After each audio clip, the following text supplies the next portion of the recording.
quick Mentimeter. We're going to get started with a quick Mentimeter demo. So you'll want to have a smartphone nearby. You can open up another tab on your computer, or if you have a tablet, any internet connected device will work. And you're going to go to menti.com, and I'm going to open up our Menti poll to show you what that looks like. So at the very top of the screen, you're going to see the code, and Steve, you can drop it in the chat too if that's easier for folks. But you're going to go to menti.com like it says at the top of the screen. You'll type in this code, and you'll see a little pin on your screen that you can slide across the screen, and you can drop a pin and show us where you're located. So we'll give you a minute to get set up and drop your pin in. And as people start pinning their pins to identify their location, you'll see on the bottom right side of the screen is a little icon of a person. And we see one person has participated so far. So these will be blue dots. And if there's a lot of blue dots in one section, it'll change from just a dot, and it'll actually give you the number of responses there. So whenever we use Menti, we like to start off with something that's really fun and not the most important question if we're collecting data, because it gives folks a chance to get on and to explore Menti on their phone and to feel a little bit more comfortable. So far we have one response. We're waiting on a few more.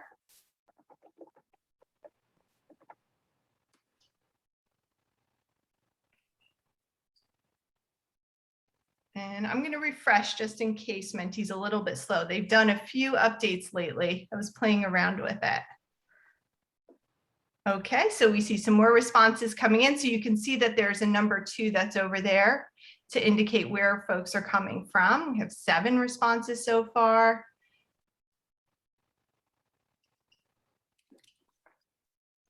So you can see when I saw that responses weren't coming in, I knew you all were participating. You just refresh, and that usually fixes the glitch. That's probably a fix for a lot of things in life, to just restart. So we can see some responses coming in. Some people are out in the middle of the ocean. That's wonderful. You must be joining us from a boat. Good for you.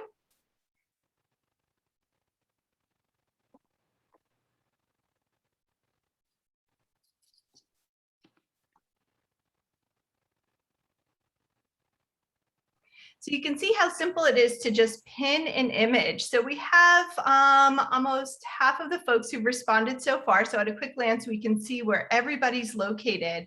So one of the great things about Menti, and this is a free account that we're using, is it saves all of this data. So this just is pin an image feature. And again, you can access this for free with Menti, but there's lots of other applications for this as school counselors. So we want to use our mood meter. So I'm going to skip to the next slide. So on your screen, on the free account, I can have 2 images that I can use, or 2 polls that I can use on the free account. If you use the paid account, you can get a lot more slides. But I usually just ask 1 or 2 questions on a single code account. If I wanted to ask more, I would just have to give you another code and just switch to another presentation. So nice number of responses, nice scattering from across the state. This is really interesting to see, Sarah. So if you'd like me to download this and send this to you, I can. So our next question is about your mood. How you feeling today? So you can drop a pin in, and there's a lot of text on this screen. So imagine that you wanted to assess the moods of some of your students or your faculty, but let's say you have a student body who maybe English isn't their first language, or maybe they're really young and these words are really big. Drop in the chat your ideas. What might you create as a board so students can pin their response about their mood without using so much text? What might you create? What kind of image?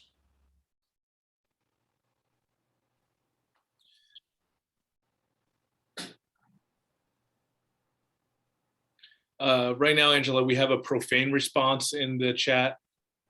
No, I'm just kidding. Emotion faces is one thing that Heather threw out there. Virtual high five, Heather. Yeah, so I've seen a lot of counselors use that. Honestly, it's so easy. You can use it with your faculty if you just use images. I've seen some counselors identify like at recess time. I mostly worked with 5th and 6th graders. And so I don't know about your schools, but we had some conflicts at recess time. Foursquare was like a hotbed of drama. And so you might even have an image of some of the playground equipment, or just take a photo of your playground and ask them to pin an image where most conflicts occur out at recess. There's lots of different applications for this. Yeah, I know with my own students, we've done similar activities and we used emojis. So we've used like smiley, angry, the steam one, the chocolate ice cream emoji, all sorts of them. So it looks like we have some folks who are tired, feeling at ease, inspired, kind of, more toward the middle. So you can create, I just found this online and I popped this image in. Again, it's totally free, but I just wanted to show you this. I like how it's laid out on a grid with the different colors, but there's lots of different options. You can create your own image, like I mentioned, and use this and just upload it into Mentimeter and use that with your students or your staff. And what we know to be true is like for us to really tell a data narrative, the way that most of us see and understand data sometimes is visually. So the more that we can orient these things visually, we can create more meaningful and authentic engagement all at the same time. Yeah, absolutely. So I'm going to switch back to our slides and we're going to introduce ourselves in a little bit more depth. So here is my virtual bulletin board. And I think about a year ago, we saw a lot of these Bitmoji classrooms taking off, and they're absolutely wonderful. They're a lot of fun, but boy, are they a lot of work too. Another challenge with some of those is that, if they're being shared out, you don't necessarily know if other images are copywritten. So you're going to have access to these slides. On the bottom left side is Google's link to this slide deck where you can create your own virtual bulletin board. So you'll have access to all of that.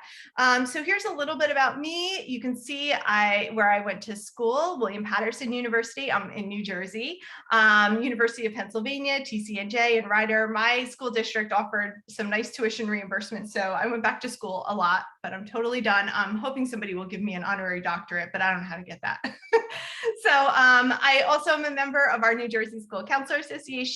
I'm the web developer there, and my full-time job now is as a program director for Counselors for Computing, which is a program through the National Center for Women and Information Technology, which is housed out of the University of Colorado. So I started that in 2017 as a remote worker. I run professional development for school counselors nationwide. So I felt like when this pandemic hit, I already sort of had a little bit of a handle on some of this remote engagement. You can see I've written a few books. I have one of them at the bottom, Coding Capers, Lucy and the Missing Robot. It's a problem-solving book for kids about computer science. And of course, our 50+ Tech Tools book. But one of the most important things on this slide is my adorable cat, Sydney. And she's just the sweetest little thing, Sydney Marie Cleveland. So she has received the cutest cat trophy. I'm Steve Sharp. So I'm a middle school counselor. Currently, I'll be going with grade 8 this year. And just that, I coordinate our K-12 department here in my school district and near Lancaster, Pennsylvania. I'm also the past president of the Pennsylvania School Counselors Association and still work on the board with them. And in addition to that, I like to binge watch most things that are Disney Plus. I'm in plenty of meetings with school counselor associations and other school counselors nationwide and internationally. Angela, let me talk to you about Nigeria after this. And then in addition to that, I'm an avid bow tie wearer, but it's summertime, so I'm trying to go light. Yeah, what's the hashtag for the school counselors with the bow tie crew? Well, we're currently checking our masculinity, but really it is the bro tie crew. Hashtag. So I think it's like Tuesday or something. I see my Twitter feed is filled with fashionable bow ties. So again, you're going to have access to these slides, and we have shared this template with you all, and so don't feel like you have to copy this down or memorize this link. You'll have access to this. It's customizable. It comes with these background stickers, and I just love this because it mirrors my own bulletin board in a school. You can decorate it in different ways, and you don't have to worry about any of the content there being copywritten. It is all fair use. I see there's starting to be some questions that are popping up in the chat. What we're going to do at this point, we're just going to do a quick walkthrough of at least the modules that we provide as just at a glance. And then from there, why don't we see if we can hit some of those questions and then circle back from there to see if there's anything else that we can do to spark some discussion from there. If you have questions at any point, though, feel free to throw them in the chat below. And with that, we'll continue. So the first modules that we provided, we're talking about design thinking, just the fundamental principles and then applying those principles. So we talked about the design process, which is going to be the fundamental thing that we would like you to exit with. A lot of questions that we got, even coming to the Q&A, were what is the best tool for? What's the best tool for? Is there a good app for? And the answer is yes, there is. There are probably many. It depends on what sort of outcomes you're looking for. So the design process, again, is first distilling that problem, whether it be engaging with your client through empathy, understanding their problem, the nature of that problem, then distilling that problem and defining it into key areas that can be actionable from there. After that, we're going to come up with ideas. We're going to ideate possible solutions from there. And then we're going to take action on one of those solutions. We're going to prototype and try it, even if it's not the right solution, because that'll provide with meaningful data that we can evaluate and then go into the ideation process to find the right solution from there. And you can apply this into a lot of different ways. If you're understanding the right problem and able to define it as a data problem or have a communication problem or a collaboration problem, you might have the right tool, whether it be a spreadsheet, whether it be using Menti to communicate and engage in your lessons, or even a Google Doc to share and spread from there. We talked about the universal design process in addition to that, so that we could present and represent our students in the curriculum and resources that we're providing with them, provide opportunity for them to collaborate, and then provide meaningful and diverse ways for them to share the learning that they've had as well. And then most fundamentally, if you've read our book or if you were able to participate in it, what we understand is the tools and strategies that we're providing, we might be providing a new frame, but this is core to the work that you're doing all the time. You use your information, your resources, your training, and your ongoing professional development to design unique opportunity and experiences for your students so that they can have the best opportunities as they move into the future.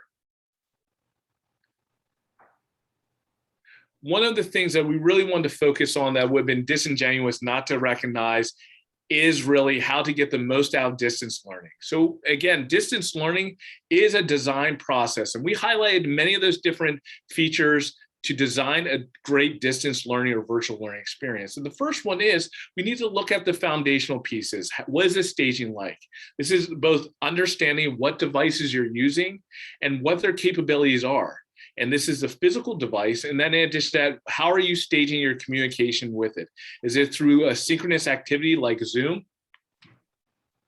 Or is it through something else virtual like Google Meet or some other tool in addition to that? And also looking at your physical settings as well and how they promote a learning environment after that. Then we're going to take that foundation and we're going to use to build our plan off of that. It's going to be, what is going to be our learning management or platform system? How are we communicating our tools in addition to that? And we're sewing that into the universal design process. What are the different media that we're going to communicate? Is it just going to be direct instruction? Can we provide written or print material in addition to that? Videos, music, anything like that? How are we going to create a focused way of distilling this? More often than not, a lot of things that I see with other educators, both within my district or abroad, is that they're focusing on applying tech tools and not focusing on making connect tools. And so really, what are the things that we are providing that are going to focus on that outcome again, the communication?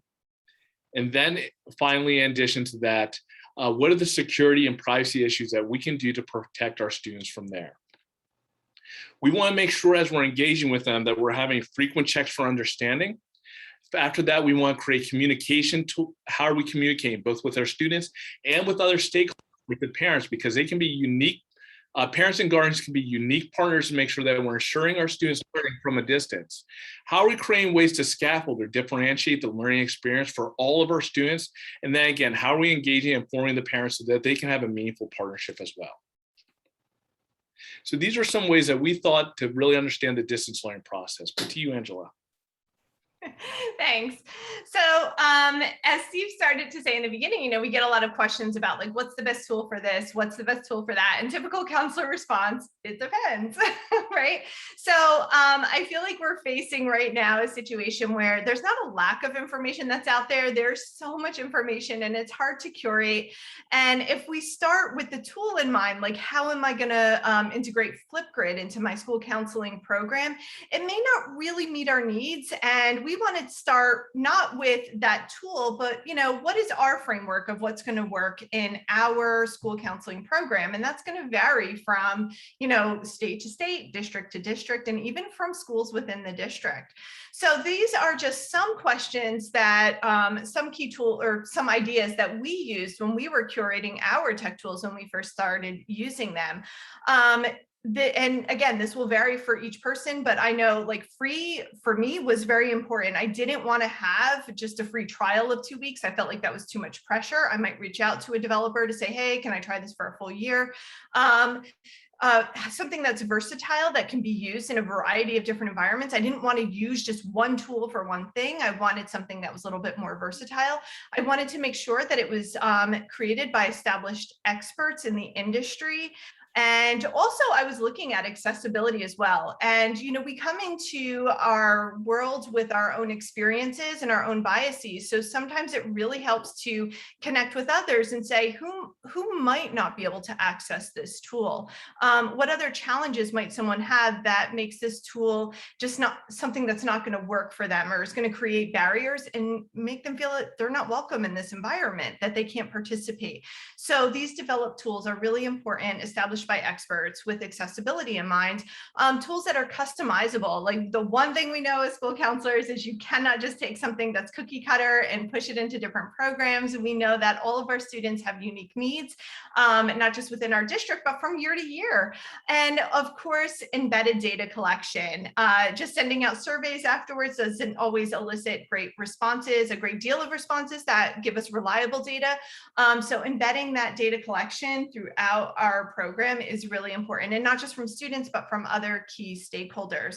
So sitting down and really thinking about what are the things that are important to you is really key. One of the most important things is not actually even listed on here. I feel like it's kind of like sort of an umbrella over all of this is really working with your school district, IT department, and your administration to see what tools they've already have approved on their list or how to get a tool evaluated for approval in your district.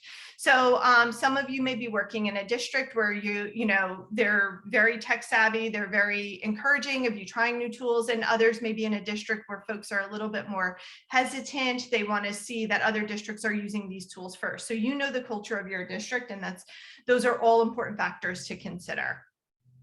Yeah, like when we talk about like district use and approval, there's a large section that we did lead off in the book talking as far as some of the legal and ethical requirements to best understand the application of tools, but just connecting, understand the already available district tools can be a good start. When we talk about some of those district tools in addition to that, most districts will hopefully have subscribed to Google for Education.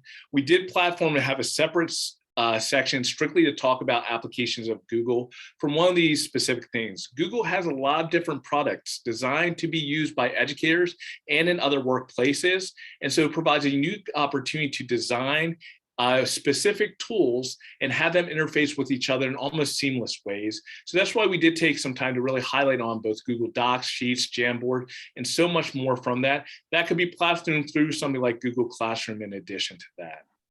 Just to note, as far as one of the biggest takeaways is trying to understand if you have an account for Google Workplace for Education, which is a specific product purchased by schools, or if you have just a Google application as well, because that really does define some of the privacy rights that you need to keep in mind as you move forward. Thanks, Steve. So we're going to get started answering some of the questions that you all asked in advance of this program. If some of your questions were already answered in other modules, you can look back at some of those. I know you're all still looking through them, but we wanted to make the best use of our time and answer some new questions that came up or questions that we hadn't previously addressed. So one of the questions that came up was about supporting our English language learners. But before we get into that, I'm going to go a little bit off script. And Sarah, I'm going to do a a search. So if anything else comes up, you may have to edit this part out. But over here, we've gotten a lot of questions about how do we add these animations to our slides? And this is actually a pretty common question.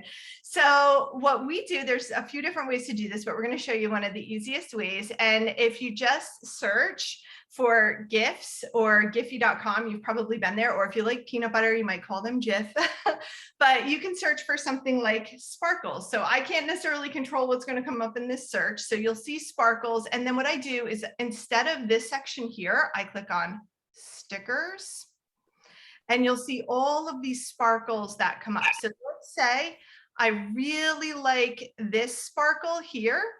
I'm going to go to copy link and I'm going to copy this link. Just hit Control C. You can see it's copied to my clipboard. And let's say I want to have those sparkles come up over here. I'm going to go to Insert Image by URL and I'm just going to paste that image in. And then when I insert it, all of those sparkles will appear and I can resize it. So let's say I just want it to be in one section. So we get a lot of questions about that. This is how we've added all of our animations. So let's say I wanted to add that a few times. I can just, let's say I wanted sparkles all over. I can just copy and paste and add them all over. I can make them bigger, smaller. Let's say I just want sparkles on one section. Let's say, you know, right over there, I can do that. So we wanted to be sure we answered that question for you all because it's a really fun tool. I see we have some extra sparkles here. It's magical. Okay. So what tools can we use to support our English language learners or English learners? There's a couple of tools that are out there. Quizlet is a favorite for many teachers. So your teachers may be using this, but you might not have really thought about like, well, how can counselors use this? So we're going to show you a little bit about Quizlet. We don't have time to do a deep dive, but we want to just share with you about it. The other thing is there's this great article about tips for school counselors working with English learners. So you can check out that article. We have it linked on the bottom of the slides as well. So if you, you know, many content area teachers are using Quizlet because it's a great way to create digital flashcards. So when I started using this with my students, I sometimes had some study groups for kids and they would create their own set of digital flashcards. And what they loved about this is that they could download the Quizlet app on their phone. And instead of walking around with like paper flashcards or study sheets, they can go through the cards. And if it's a card, same as like a paper deck, if it's a card that they knew really well, then they could put that card aside. They can skip over that in a digital version. They can also come up with lots of different games that they can play. So my study groups relied heavily on Quizlet as a tool for students to use together. My goal was ultimately to give them the resources so that they could be independent and learn how to study together. But one of the things that's really helpful is you'll see an example here is that you can have it say the word and you can pick English, but there's also lots of other languages.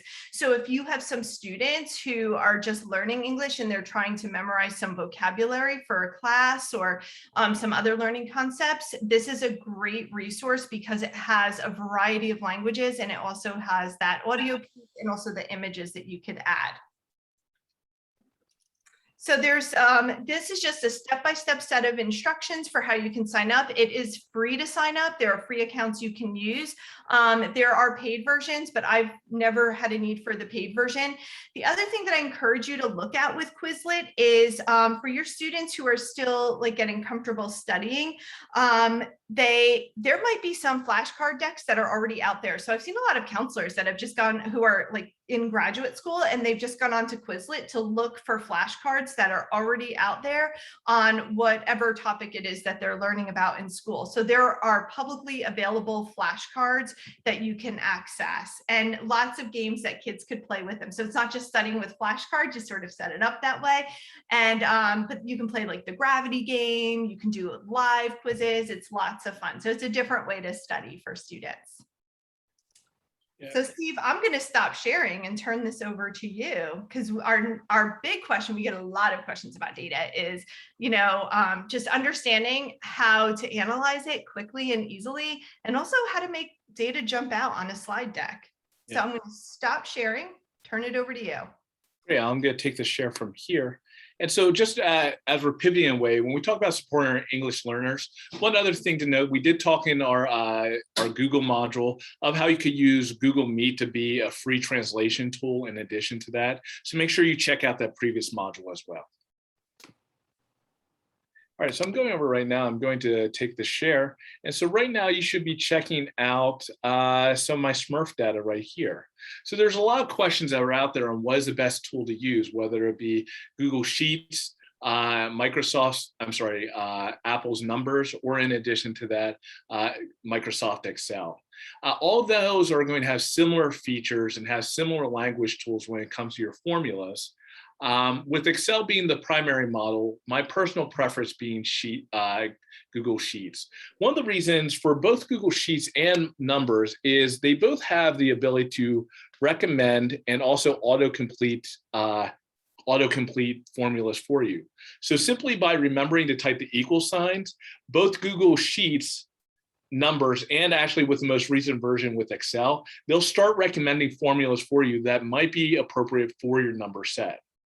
Going all the way back to graduate school, or just talking about it plainly, when we talk about numbers and data analysis, what we're talking about is really creating a narrative to create a story. And so in all the different stories, we need to explain the big characters and also explain their relationships to each other. And so that's where something simply describing either the range, the total number, where one number falls, the lowest number to the biggest number, that can be a powerful tool. When it talks about school counseling data, simple participation numbers can be very efficient. And we talk about the results of our students, particularly when it comes to their perception data, when it comes to how they perceived what we used to call our mindsets and behaviors, but now our Ask a Student standards for responding to how students have received some of the information that we had. Having averages can be a very easy piece to it, or medians. And so all you have to do, again, is do something like type in, and then the formula will come up, and you'll see right now Google is recommending that I do this for them by clicking average. Now, once you click and then hit enter, it'll auto formulate that for you. And if I wanted that to happen for the rest of my data, I don't need to type in that formula again. I can simply click and drag, and it'll copy that formula for you. So my favorite formulas include average. It could also include median. Median will also be helpful when we're talking about not really the average number, but really how the median or middle person is performing. And when we're talking about people and positionality and not necessarily number sets. So these are some things that I like to do. But again, if you haven't seen our Google module at this point, my favorite thing to do absolutely by far is to use the Explore button in the lower right-hand corner. So the Explore button takes all the artificial intelligence of Google and puts it at your fingertips to analyze the data. So just by clicking Explore, it's going to tell me the sum, it's going to tell me the average, it's going to provide me a range, it's going to tell me the number of occurrences that I've highlighted in addition to that. It can provide me with fancy visuals in addition to that, that all I need to do is to click one button and it'll automatically add it to my spreadsheet from there.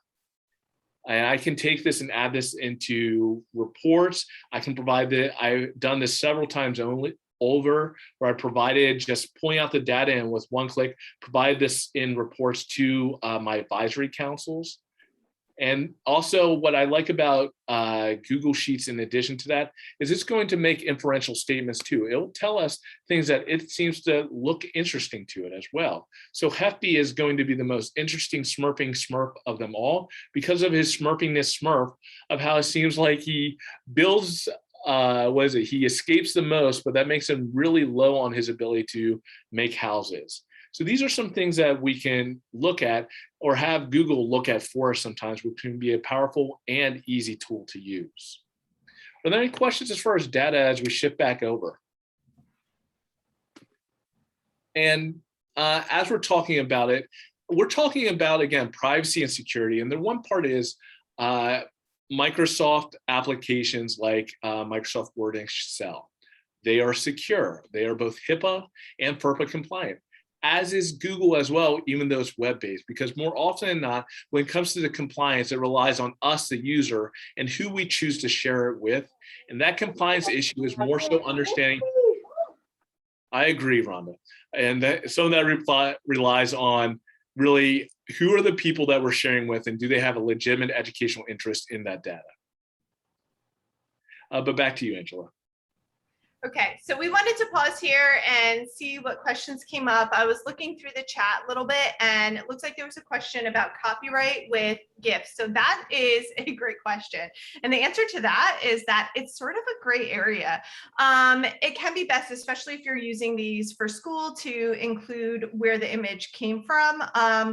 But it's a little bit tricky. There's not been any case law that I've seen that says that you can't use them for educational purposes. It's sort of a creative license, sort of the same as if you took a Taylor Swift song and you wrote a parody of it and put that on YouTube. That's not considered copyright infringement because it's a parody, or if you use certain things for educational purposes. So there's no hard cut rule about this, and there's so many of them that are being created, it's probably hard to track.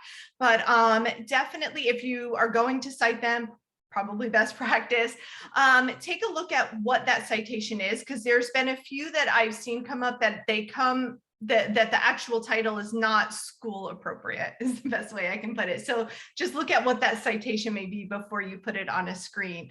Feel free to unmute or ask some questions in the chat. Steve, what were you going to say?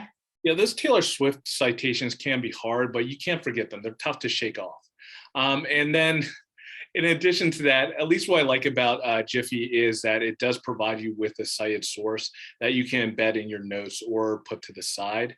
When we talk about free images, in addition to that, my favorite free stock image website is Unsplash. You can go to unsplash.com, or in addition to that, it does have an add-on to your Google Slides, so you can just insert them. And these are for free stock images as well, so you don't have to contend with copyright. Sure. Any other questions before I share again? Because we want to make sure that we're answering your questions. We have some other things to share. Does Menti provide templates or ideas for ways to use the site, was one question I saw. And then there was also a question as far as the best digital newsletter, which I can address as well. Okay, so as far as the Menti templates, as you go through, you'll have different types of questions that are available. They don't offer a template right there on their content creation site. You just go to mentimeter.com, you sign up for a free account. But what you can do is just Google, Menti templates for questions. And I've seen a few of them. That's where I actually got the idea for the map question to start with. So but once you start adding in some questions, you can start to see how do you want your questions to be visualized.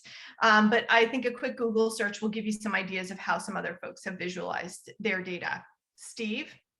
Regarding, not that I'm an active user of it, but regarding best newsletter pieces, what I've heard as being the preferred one, which is free, is called Smores. And Smores is a way of providing a lot of visualistic newsletters with preformed templates that you can see here. One of the benefits for Smore is that it's free. One of the detractors is it's a free trial.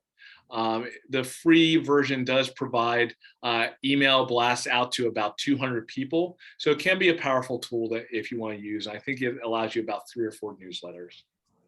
Yeah, that'd be the only thing I'd add on to that, Steve, is I started with Smore as mine and then ran out of templates in the free pretty quickly. So it's a great one, but I would say that Canva, which is of course, plane flies over right when I start talking, which is the one that you all covered in one of your tech tools, is something I use quite often for newsletters. True dat. I love that one. Yeah, I've been using Canva more. It took me a little while to jump on board. Whenever you're switching from one way of doing things to another, it can always be hard. But once I started using Canva, I was like, what? Like, this has saved me so much time. What took me so long to do this for all of my Google form headers and social media content? It's just a fantastic resource. And as far as I've heard, it's still free for educators. You just have to sign up with your school account because they want to see that EDU account. If you have an Apple product, in addition to that, Google Pages also makes pretty easy newsletters as well. Yeah. So we've gotten some questions about social media, which can definitely be tricky, but I think as counselors, our goal is to be able to connect and share out information to a variety of different stakeholders in a way that's organic and authentic to them.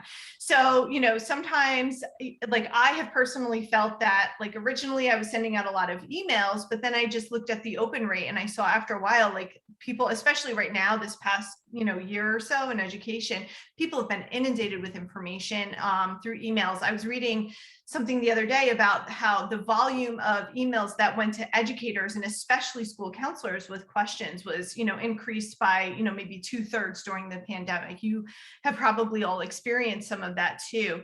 So social media can be a great way to connect with students, families, and other stakeholders. So here are a couple of examples from a school counseling department based out of New Jersey. There's their Facebook page and their Insta page. And I was speaking with Jen Correnti, the director of the school counseling department there, because I noticed there was slightly different content on these two pages. And I was asking her about that. And she said, well, most of our families are on Facebook, and that's a way for them to get information. So if we want families to talk to their student about, course selection time or signing up for a career fair or other types of activities, we make sure that we put that content on Facebook. And then we have more of that student-centered information on Instagram.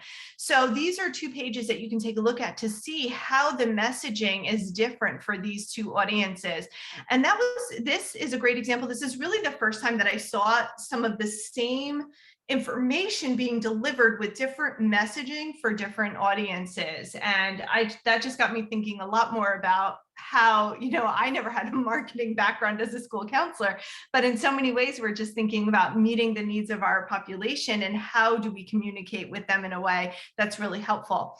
The other thing that Jen had shared with me is that she's in a community where the majority of students are first generation and many of the family members don't speak English as a first language. So a lot of their content had to be available for the adults, the family members who the students were living with, that had to be available in Spanish.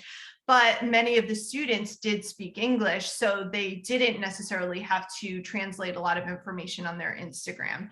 But yeah, you want to make sure that you're customizing your message based on the audience. So a couple of tips to get started is to definitely use images. They pop out on social media. There's a lot of data. If you look at the analytics, there's a lot of data that shows that people are more likely to, look at the image. It's going to jump out at them over simply text. Tagging folks and using certain hashtags are really helpful. So this is an example from that department. This is their hashtag that they follow. And you can see this is just a simple image, probably created in Canva, that draws attention to the message versus just having the text there. So consider the audience. And then lastly, consider the call to action. That means basically, what do you want people to do with this information? Are you sharing out, like right now, I've seen a lot of school counseling departments nationwide who are sharing out, about their decision day, where students are going next, course enrollment, things like that. But think about what is it that you want them to do with this information and make sure that that is very clear to them. Like if you want them to register for an event, if there's a date, like something like that, make sure that that is very, very clear, that they shouldn't have to dig through something. Because I know even for myself, if I see a great webinar, the first thing I'm looking at is what is the date and time of this webinar, because that's going to drive whether or not I can attend if it's something that's not going to be recorded. Steve, how does your school district use social media to engage? So we have a communications department that does manage our Facebook, Instagram, and our websites in addition to that. And then we just work in active communication to put information out, collaborate, and make sure that lines up with our newsletter information as well. And it can be about a very valuable tool as well. And also they do the Twitters as well. Yeah, so I'm sure we've all heard of TikTok, which is basically, I think they've increased the video length to 3 minutes. It used to be 1 minute, but these are quick tutorials. What's interesting, I feel like many of these platforms have started with engagement with, teenagers, and then they've been adopted and used for educational and professional purposes. Like right now, I feel like a lot of folks, we may use Facebook for personal connections, but we also use it for a lot of professional affinity groups that we may find there. So in terms of TikTok, I've started to see a new trend in the past maybe a couple of years where there's more educators and more school counselors who are on there sharing out about, you know, their programs. So on the left-hand side, this is actually a Virginia school counselor. I don't know her name. I just know what her handle is on TikTok. But she explains the role of a school counselor, and you can click on that later on and you can view, and at the bottom, you'll see what her handle is on TikTok. And then there's another counselor. She's based out of Texas, but she's, I believe, an international school counselor. And she talks a lot about like some of her experiences. And as you can see, things that she didn't learn in her graduate training program. If you go and you just search like school counseling on TikTok, you'll see a lot of content that's out there. Now, you don't necessarily have to be on TikTok. You don't really have to be on any of these platforms, but what's important to think about is how is messaging changing? And I feel like there's a real shift in our society from messaging where there's a lot of text. Like I just think about instructions for something where it would go from a lot of text to quick videos. And I think quick snippets of videos of 30 seconds, 60 seconds to get your message across is oftentimes more effective today. It cuts through all the media clutter compared to sending out an email with a lot of text. Somebody is more likely to watch a 30-second video than to read a one-page email.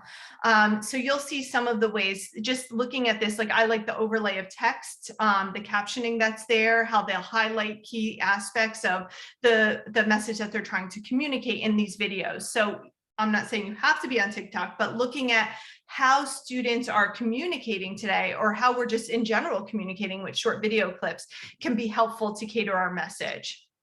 Yeah, and we understand school counselors, our biggest tool to facilitate change is our communication. So the more agility we have, particularly across different mediums, to communicate to our students and other necessary stakeholders, it really can be a powerful tool for systemic change. Absolutely. So we're going to share some exciting news that's coming up. And again, feel free to continue, drop questions in the chat. And Sarah or Steve, you can interrupt. I talk a lot.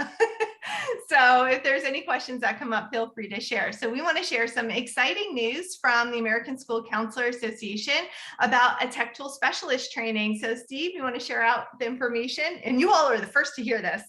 Breaking news. Get ready, you can hashtag breaking news. We're really happy to announce as of yesterday, minutes ago, that we are in active collaboration to hopefully by a 2022 release, have an Ask a University specialist certificate, which will be something along the lines of school counseling technology specialist. That'll be coming out probably around 2022. We really appreciate all the support, both by Sarah and by school counselors like you, to really make sure that our school counselors are driving the next generation with 21st century tools. So keep your eyes out for it. It'll be coming soon. Yeah, so as part of this specialist training, we suggested to ASCA that they use the Tech Tools Collaborative that the Virginia School Counselor Association established. So Sarah, can you share out a little bit more about what that is and where they can find that information? Absolutely. So back at the beginning of the pandemic, one of the resources that we collaborated with VSCA on was creating a place where we could house some webinars of school counselors speaking about how they utilize different tools to engage students and do the work that they were doing. And so the collaborative was put together on a PDF, which I actually have linked into the slide deck that you'll be receiving after this webinar is over. And it has everything from how to use Flipgrid to Padlet to all sorts of different tools. But what I love about it is it's school counselors speaking to school counselors.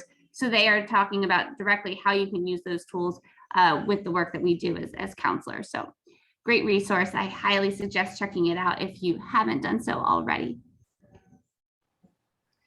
So before, so I think we were going to say the same thing, Steve. Mind melding. Any other questions? No, I would love to hear about all the other great resources that the Virginia Department of Education has to offer. Sure, I like that opportunity for me to do a little self-promotion here. So if you could go ahead and click to the slide. I want to say it's slide 23. Yes, there it was. I'm going to quickly go through just a couple of resources I want to make sure folks are aware of. That first one up there is the one that we were just speaking to around the technology collaborative. That's going to pull up a PDF with links that will directly take you to those webinars that I was telling you about. Another two that I really wanted to bring up, these are brand new, and just like you were the first to hear about this the exciting ASCA opportunity, I am excited to share with you that I have recreated 2 Padlet libraries, reorganized and sort of tried to make them more relevant to what we're looking at for this school year. So what I have is one on SEL, because we know that the new Virginia standards for SEL were released. So that one is a Padlet that will just continue to grow with resources specific to social emotional learning that I hope you find useful. So continue to check back on that, and I encourage you to bookmark it. The other one is just general resources for Virginia school counselors. And so this one also is growing, and I'm adding more and more to it, but I hope that you will take a moment to check it out.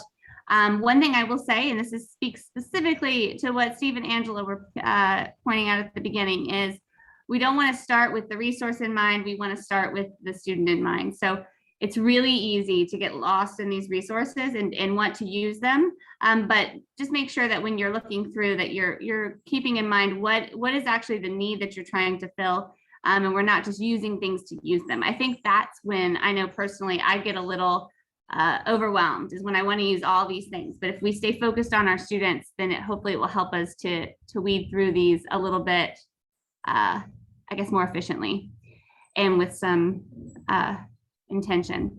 And then the last 3 are not Virginia Department of Ed resources, but just ones I wanted to show you. And the first one is the Closing the Gap. This one is great. So they have it's a free virtual check-in for students. So you create accounts for kiddos, and it basically is a way for them, it asks them how they're feeling. And then it asks them some follow-up questions based off of what they select.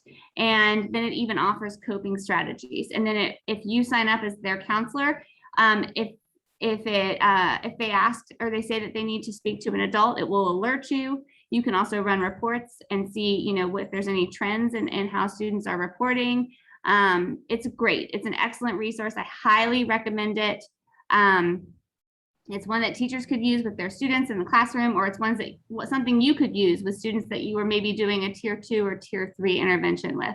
I will say I'm going to be completely transparent and say I haven't checked this out yet, but I did receive an email a couple of months ago that they were doing a platform for secondary students as well. So if you are a secondary counselor, you might want to look for that as well. But it's a great resource. I really enjoy it. And then the last 2, Steve shared his favorite place to find images. I wanted to share my favorite place. It's a great one. So I encourage you to check that one out as well, because I know we're always looking for images that we can use that are free and we're not breaking any copyright laws. And this is a great place to go. And then when we were talking about EL learners and how we can support them and engage them, this photo career quiz is a great way, because I know that sometimes our students that are learning English are not necessarily able to participate in some of our career interest surveys. And so this is an interest survey that just uses pictures. So it's an excellent resource. So just wanted to share that with you, and hopefully it's something that is helpful.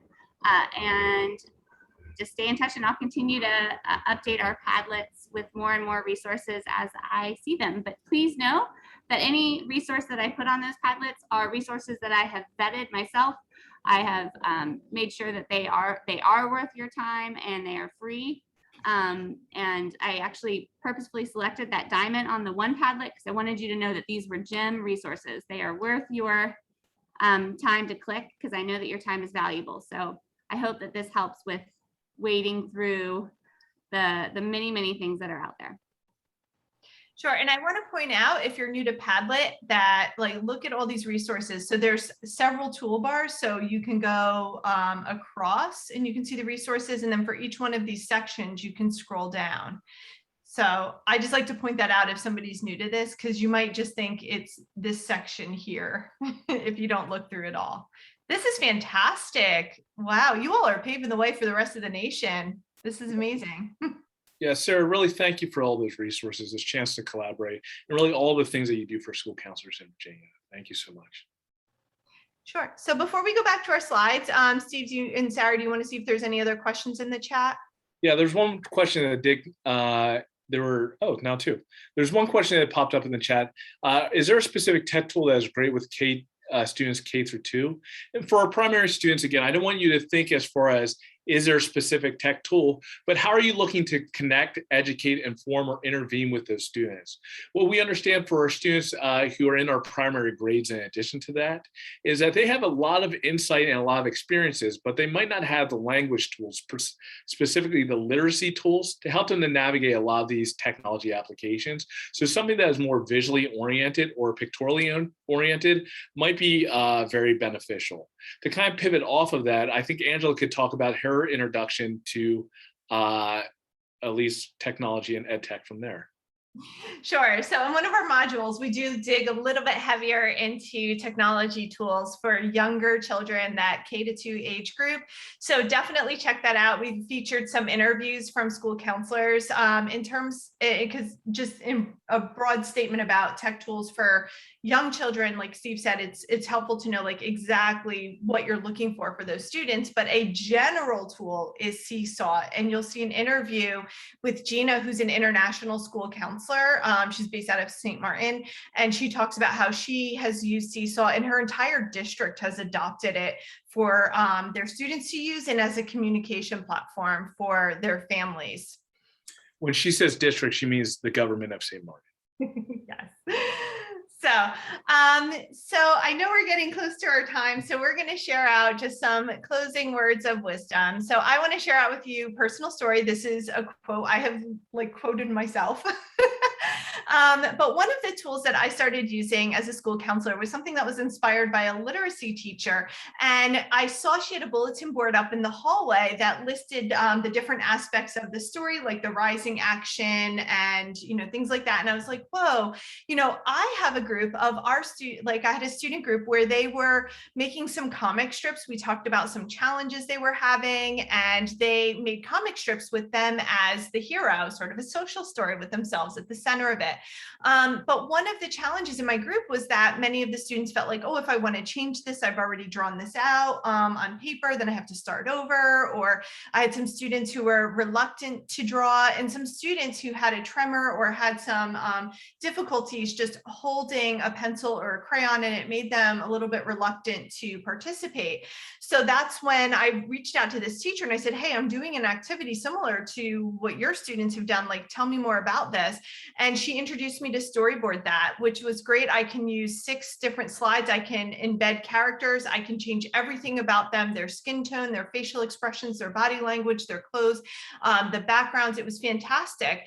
And then I just loved this so much that I reached out to Storyboard that. And I said, hey, I know this is for free. I would have to have the branding on there, and I can only use this with a certain number of students before I have to pay for this. And they said, we'll give you a year's subscription.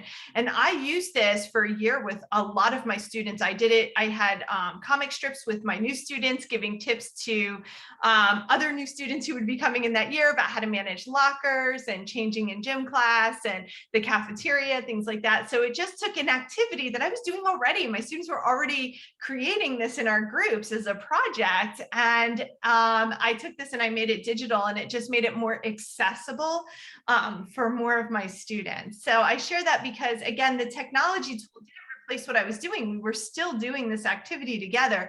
The technology just helped me to make it more accessible for my students and reduce their frustration level if they wanted to change something about their story. Steve, do you have a favorite tech tool that you started using or that you use now? I say Storyboard, that was one of my favorite ones as well. I enjoyed that. Canva is one that I still use probably, I'd say, at least once a month, if not more frequently. Again, so that we can visually orient the messages that we're trying to communicate. Those would be a couple that popped in my mind. Yeah. So you'll have access to all of these. So Steve, I'll turn it back over to you for closing. Yeah, for one whole section that we didn't really explore at this point that we do also talk about is really just kind of framing the conversation around technology by looking towards history. And what we understand is that public education really began to span and expand and exponentiate during the first industrial revolution, during the start of the 20th century. Right now we're in what's called the fourth industrial revolution, where really these expanding technologies, including artificial intelligence, automation, and machine learning, amongst other technologies, are really shaping not just the world of work, but really society in general. And so we need to take some time to really think about our role and what we're providing for our students. We talked about really literacy as being one of those primary tools of the first industrial revolution, with Angela and the work that we argue, design thinking being the 21st century literacy that our students need to be empowered with if they're going to effectively navigate the world of the future. So when you're taking some time to experiment with these different tech tools, when you're taking some time to engage your student with these technologies towards the end of social emotional learning, connectedness, and exploring what their futures might look like, you're also directly empowering them to navigate a world that is rapidly changing at the same time. You know, most importantly, as we wrap out, we just want to thank you again for your time. We want to thank you for taking time to explore these modules, to engage with us both in person today or through social media. And we want to encourage you, most importantly, to continue to think, explore, and create as you design futures. Most importantly, go ahead. We also celebrate the role that school counselors have. I mean, what an amazing profession to have an opportunity to work with so many different stakeholders. Like, school counselors are so uniquely situated in the K-12 ecosystem.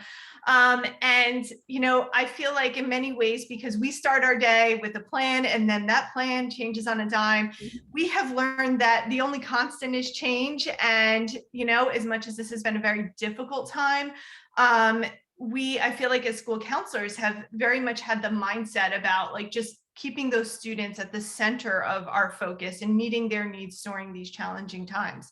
So we're just so grateful for all of the work that you all are doing and just so happy to be part of this process with you all. Yeah. Most importantly, again, thank you, Sarah, for the invitation. We really appreciate an opportunity to collaborate. And again, thank you to everyone who participated as we move forward. Thank you all. Really appreciate your time and energy, and thank you for jumping on and participating today with us. It has truly been a pleasure and a delight to work with Angela and Steve, and I'm hopeful that we can get them back for more opportunities such as this. I hope you found it as useful and as entertaining as I did. Thank you all again for jumping on, and everything that was shared today will be shared out via the Wakelet that you have access to, that we had all of the videos posted on, and the links that we shared in the chat today. I also put those in the presentation that I will have on the Wakelet. So if you were trying to, quickly copy those down or put them into something, just know that you'll have access to them on the presentation as well. All right, everyone, thank you so much. Appreciate everybody. Take care and have a good rest of your day. Take care. Thank you.